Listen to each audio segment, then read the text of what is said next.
નમસ્તે. ધોરણ 11 કેમેસ્ટ્રી. મિત્રો, આજે સોમવાર અને 18 તારીખ એટલે આજે આપણે રિવિઝનનો વિડીયો હોય છે. સોમવાર અને ગુરુવારના રોજ આપણે રિવિઝનનો વિડીયો હોય છે અને એ સિવાયના દિવસોમાં આપણે રેગ્યુલર જે ચેપ્ટર નંબર 2 ચાલે છે ત્યાંથી આપણે કન્ટિન્યુ કરીશું. તો આજનો આપણો ટોપિક એક છે જે આપણે રેગ્યુલર ક્લાસની અંદર પણ શીખવેલું છે, પણ ફરી એક વખત આ ટોપિકની ચર્ચા આપણે કરીશું અને તેના એક્ઝામ્પલ પણ આપણે સમજીશું. ચલો મિત્રો, આજનો ટોપિક છે સમભારિકો એટલે શું? સમભારિકો કોને કહી શકાય? તો ચેપ્ટર નંબર 2 ની અંદર આવતો આ એક પોઈન્ટ એ સૌથી સહેલો પોઈન્ટ છે મિત્રો, અને તમે આની અંદર પૂરેપૂરા માર્ક્સ તમે એક્ઝામની અંદર પણ મેળવી શકો એવો આ એક પોઈન્ટ છે મિત્રો. આની અંદર તમારા પૂરેપૂરા માર્ક્સ આવવા જ જોઈએ, એટલો સહેલો ટોપિક અને એટલી એની સમજૂતી સહેલી છે. ચલો, તો આપણે શરૂઆત કરીશું. સમભારિકો એટલે શું? મિત્રો, મેં આગળ પણ તમને કહ્યું હતું કે સમભાર એટલે જે પરમાણુના ભાર એટલે કે દળ ક્રમાંક, ભારને આપણે દળ કહીએ છીએ, તો એ દળ ક્રમાંક સમાન હોય પરંતુ તેના પરમાણવીય ક્રમાંક અલગ અલગ હોય તેવા પરમાણુઓને એકબીજાના સમભારિકો કહેવાય. ઓકે, ચલો મિત્રો, અહીંયા આપણે એને નોટ કરી રાખીએ. સમભારિકો એટલે શું? તો કે જે પરમાણુના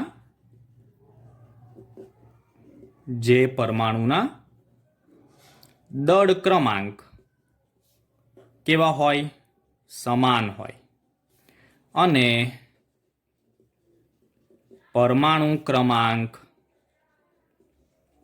અલગ હોય તો તેને આપણે કહીશું સમભારિકો. તેવા પરમાણુઓને આપણે એકબીજાના સમભારિકો કહીશું.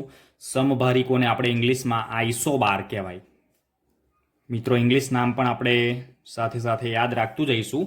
જે એના મેઇન જે પોઈન્ટ છે, એના જે મેઇન આપણને હેડિંગ એનું ઇંગ્લિશ આવડવું જ જોઈએ, જેથી આપણે કોલેજમાં જઈએ ત્યારે આપણું જે મીડિયમ ચેન્જ થઈ જાય તો આપણને તકલીફ ન પડે.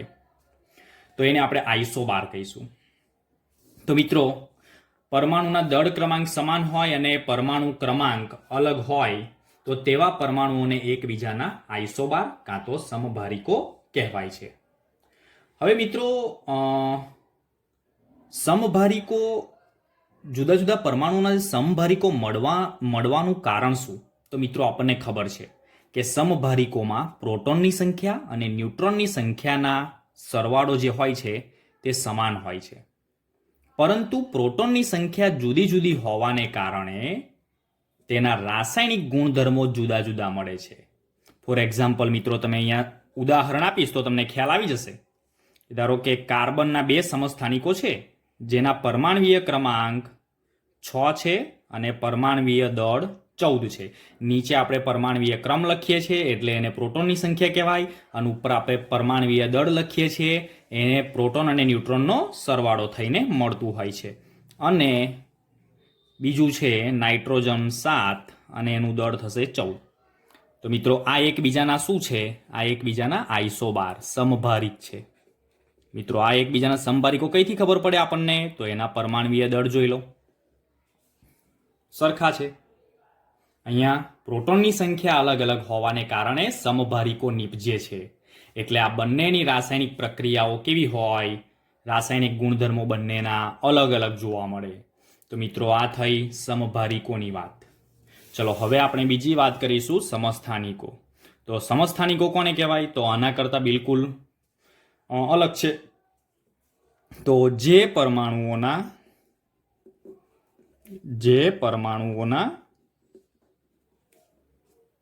આગળ આપણે દળ ક્રમાંક જોયું હતું, તો અહીંયા પરમાણુ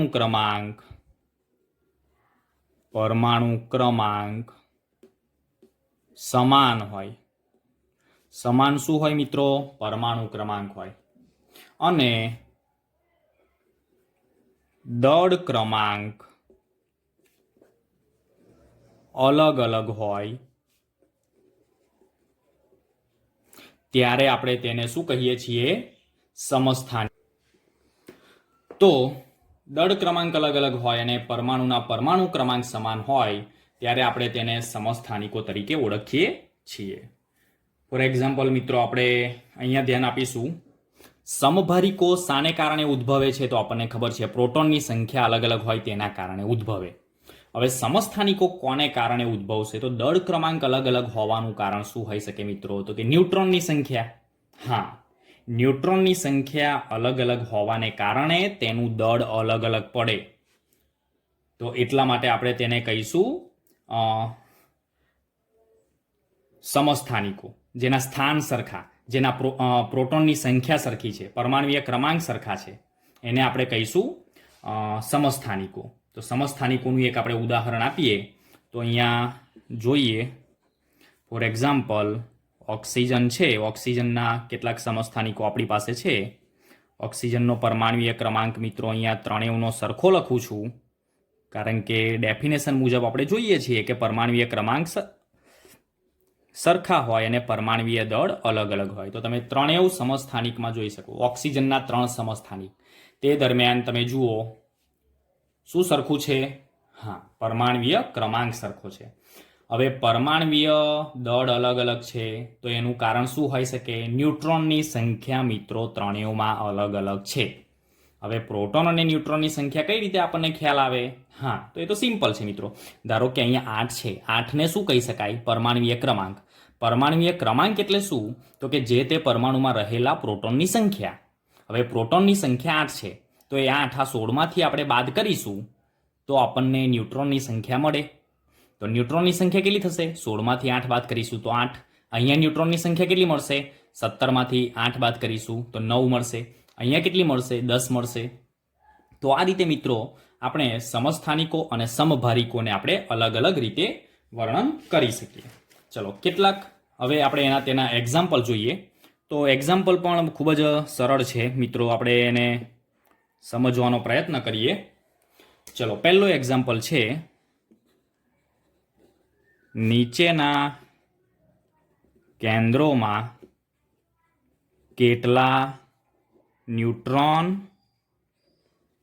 અને પ્રોટોન છે તે જણાવો. ચલો આવો એક એક્ઝામ્પલ છે મિત્રો, બહુ સરળ છે. ચલો અહીંયા તમને આપેલું છે પહેલું, તો મેં તમને આગળ જ સમજ પાડી દીધી. ચલો તો 6 કાર્બન 13 છે, બરોબર. તો આમાં મિત્રો પ્રોટોનની સંખ્યા કેટલી? તો હા, પ્રોટોનની સંખ્યા એટલે અહીંયા નીચે હોય તે પરમાણુય ક્રમાંક કહેવાય. તો અહીંયા પ્રોટોનની સંખ્યા આપણે લખીશું પ્રોટોન બરાબર, અહીંયા પ્લસ એટલા માટે લખું છું પ્રોટોન ધન વીજભાર ધરાવે છે એટલા માટે. તો અહીંયા પ્રોટોનની સંખ્યા 6 મળશે અને ન્યુટ્રોન તટસ્થ છે એટલે 0 લખું છું. તો ન્યુટ્રોનની સંખ્યા 13માંથી 6 બાદ કરીશું તો આપણને 7 મળશે.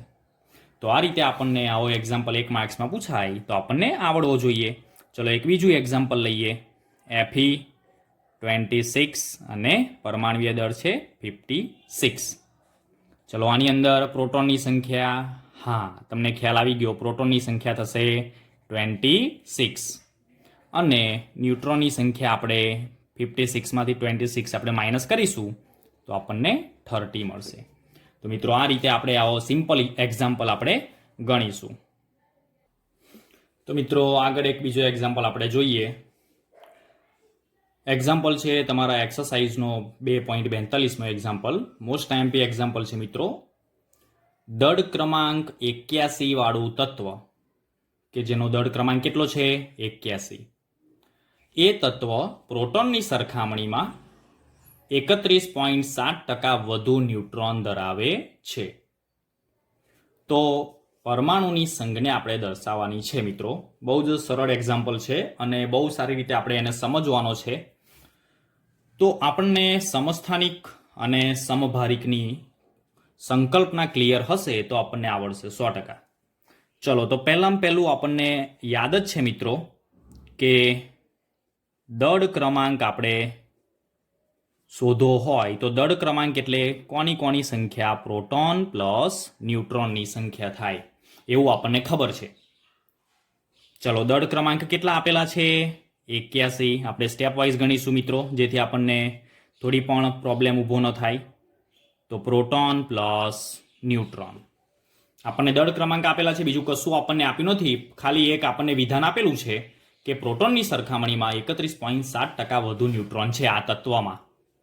તો હવે આપણે અહીંયા પ્રોટોનની સરખામણીમાં કે છે, તો અહીંયા આપણે પહેલું પ્રોટોનની સંખ્યા ધારવી પડશે, જે આપણને આપી નથી. તો અહીંયા આપણે લખીશું, ધારો કે જો અહીંયા બીજું કોઈ ઇલેક્ટ્રોનની સરખામણીમાં કહ્યું હોય તો આપણે ઇલેક્ટ્રોન ધારીશું. ધારો કે પ્રોટોનની સંખ્યા બરાબર x. ચલો પ્રોટોનની સંખ્યા આપણે x ધારી. ઓકે, તો મિત્રો ન્યુટ્રોનની સંખ્યા કેટલી વધારે છે? 31.7%. તો અહીંયા આપણે લખવું હોય તો ન્યુટ્રોનની સંખ્યા બરાબર, તો પ્રોટોન કરતાં કેટલી વધારે છે? 31.7%. તો પ્રોટોનની સંખ્યા કરતાં એટલી વધારે, તો પ્રોટોનની સંખ્યા જેટલી તો ખરી જ, એટલે x તો ખરા જ, પણ એના કરતાં કેટલી વધારે? તો કે 31.7% જેટલી વધારે છે. તો એક્સના 31.7% વધારે.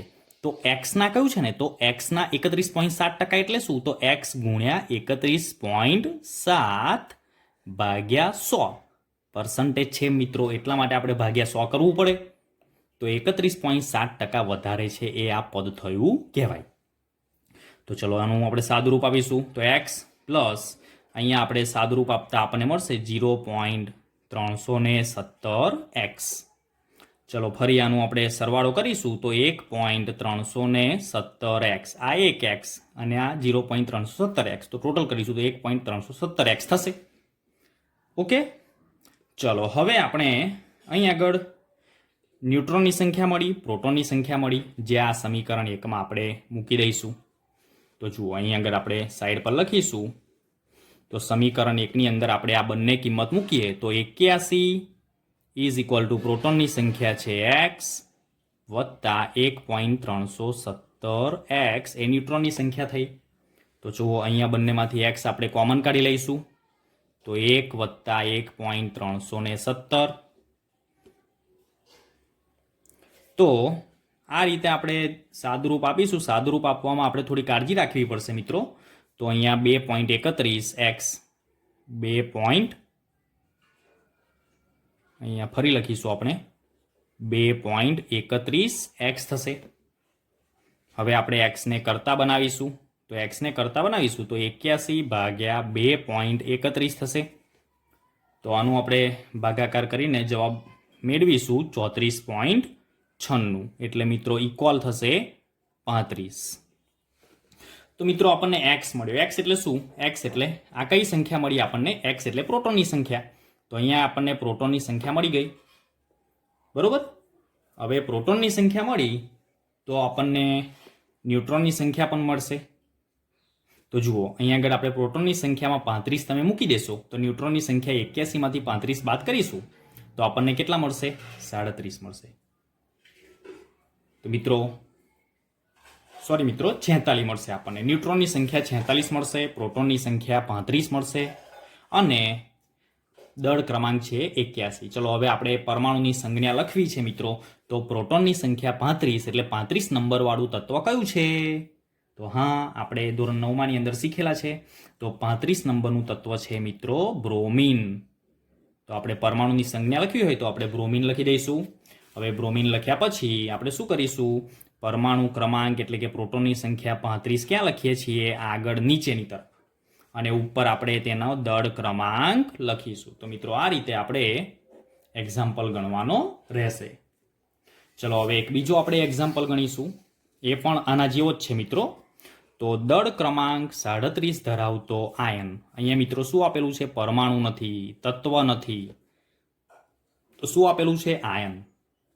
કાં તો તે ઋણ વીજભાર ધરાવતો હોય આયન, કાં તો તે ધન વીજભાર ધરાવતો હોય. તો 1 એકમ ઋણ વીજભાર ધરાવે છે. અહીંયા તમને કહી દીધેલું છે કે ઋણ વીજભાર ધરાવે છે. જો આયન ઇલેક્ટ્રોન કરતા 11.1% વધારે ન્યુટ્રોન ધરાવે. મિત્રો મેં તમને પહેલા પણ કહ્યું હતું, અહીંયા પ્રોટોનની સરખામણીમાં 31.1% વધુ ન્યુટ્રોન. તો કઈ સંખ્યા ધારવાની? પ્રોટોનની. તો અહીંયા આપણે ઇલેક્ટ્રોન કરતા કયું છે? તો આપણે અહીંયા ઇલેક્ટ્રોનની સંખ્યા ધારવાની છે, બરોબર. તો 11.1% વધારે ન્યુટ્રોન ધરાવે છે. તો આયનની સંજ્ઞા અહીંયા તમારે લખવાની છે ત્યાં તત્વની સંજ્ઞા લખતા હતા ઉપરના એક્ઝામ્પલમાં. હવે આપણે આયનની સંજ્ઞા અહીંયા લખવાની છે. તો પહેલાં પહેલું અહીંયા આપણે નોટ કરીશું કે એનું જે દળ ક્રમાંક છે તે દળ ક્રમાંક કેટલો આપેલો છે? 37. ફરી બીજી બાબત કે આ આયનની અંદર તમે જોઈ શકો છો, જુઓ અહીંયા લખીશું આ આયન 1 એકમ ઋણ વીજભાર ધરાવે છે. જુઓ ઋણ વીજભાર ધરાવે છે. હવે તમને ખબર છે કે કોઈ પણ પરમાણુમાંથી જો ઋણ વીજભાર પ્રાપ્ત થયો હોય તો ક્યારે થાય મિત્રો? ઋણ વીજભાર ક્યારે પ્રાપ્ત થાય? તો તેમાં એક પ્રોટોન ઇલેક્ટ્રોન કરતાં ઓછો હોય, એટલે કે ઇલેક્ટ્રોન મેળવેલો હોય ત્યારે. બરોબર? ઋણ વીજભાર ક્યારે બને? ધારો કે સીએલમાંથી સીએલ માઇનસ બનાવવું છે તો એક ઇલેક્ટ્રોન આપણે જો ઉમેરીશું ત્યારે આપણને સીએલ માઇનસ મળશે. બરોબર? અને જો ધન આયન પ્રાપ્ત કરવો હોય તો ઇલેક્ટ્રોન ગુમાવે, અને ઋણ આયન પ્રાપ્ત કરવો હોય તો ઇલેક્ટ્રોન પ્રાપ્ત કરે છે. બરોબર? તો અહીંયા ઇલેક્ટ્રોન 1 એકમ ઋણ વીજભાર ધરાવે છે, માટે એક પ્રોટોન ઇલેક્ટ્રોન કરતા કેટલો હશે? ઓછો હશે, કાં તો ઇલેક્ટ્રોન વધુ હશે, એવું પણ કહી શકાય. ઓછો છે એટલે અહીંયા આગળ ઇલેક્ટ્રોનની સંખ્યા આપણે ધારીશું. ધારો કે ઇલેક્ટ્રોનની સંખ્યા બરાબર x. બરોબર? તો મિત્રો પ્રોટોનની સંખ્યા કેટલી હોય? પ્રોટોનની સંખ્યા તો 1 ઓછી હોય ઇલેક્ટ્રોન કરતા, એટલે x ઓછા 1. સિમ્પલ. ઓકે, ચલો આગળ જોઈએ આપણે. તો ન્યુટ્રોનની સંખ્યા કેટલી કહેલી છે? જોઈ ન્યુટ્રોનની સંખ્યા તો રકમમાં આપણે જોઈને જ ખ્યાલ આવશે. ઇલેક્ટ્રોન કરતાં 11.1% વધારે. તો પહેલાં ઇલેક્ટ્રોનની લખવી પડે કે નહીં? x. હા, હવે એના કરતાં એક્સના 11.1% વધારે, તો આગળની જેમ એક્સના 11.1% વધારે ભાગ્યા 100. બરોબર? તો આનો જવાબ મળશે આપણને x વત્તા 0.111x અને સાદુરૂપ આપતા 1.111x. તો આ મળ્યું આપણને ન્યુટ્રોનની સંખ્યા. હવે મિત્રો આપણને ખ્યાલ જ છે કે દળ ક્રમાંક બરાબર પ્રોટોનની સંખ્યા વત્તા ન્યુટ્રોનની સંખ્યા. બરોબર? તો દળ ક્રમાંક 37 આપેલો છે, પ્રોટોનની સંખ્યા x -1 છે અને ન્યુટ્રોનની સંખ્યા આપણને 1.111x આપણને મળી. બરોબર? તો ચલો આનું આપણે આ એકને આ બાજુ લાવીશું તો 38 આવશે. આ બાજુ બાકી રહેશે x અને 1x અને 1.111x એટલે કે 2.111x. બરોબર? તો અહીંયા x બરાબર આપણને અહીંયા જવાબ જે મળે છે તે 18 મળે છે મિત્રો. તો આ રીતે x બરાબર 18 જે મળ્યા તે શાની સંખ્યા મળી? ઇલેક્ટ્રોનની સંખ્યા. હવે પ્રોટોનની સંખ્યા કેટલી હોય? 1 ઓછી. તો અહીંયા આપણે લખીશું પ્રોટોન બરાબર 18 ઓછા 1 એટલે કેટલી? 17 મળશે. તો આ પરમાણુ ક્રમાંક થયો. અને ન્યુટ્રોનની સંખ્યા આપણે જોઈએ તો ન્યુટ્રોનની સંખ્યા એટલે આપણને ખબર છે કે જે પરમાણવીય દળ આપણને આપેલું છે 37. બરોબર? એ 37માંથી આપણે પ્રોટોનની સંખ્યા 17 બાદ કરીશું તો આપણને 20 એ ન્યુટ્રોનની સંખ્યા મળશે. ચલો આપણે આયનની સંજ્ઞા લખવાની છે અહીંયા. તો આયનની સંજ્ઞા શું થાય? આયન કયો બનશે? તો અહીંયા પ્રોટોન 17 એટલે કયો છે? ક્લોરીન મિત્રો. અને Cl માઇનસ કેમ મૂકવું છે? એક ઋણ વીજભાર ધરાવે છે એટલા માટે. અને અહીંયા આગળ 17 લખીશું પ્રોટોનની સંખ્યા, અને ઉપર આપણે ન્યુટ્રોનની એનું દળ ક્રમાંક 37 લખીશું. તો મિત્રો આ રીતે આપણે આવા એક્ઝામ્પલ ગણવાના છે. આ જ રીતે મિત્રો આવો જ એક બીજો એક્ઝામ્પલ 2.44 આપેલો છે, એ તમારે હોમવર્કમાં ગણવાનો છે. Thank you.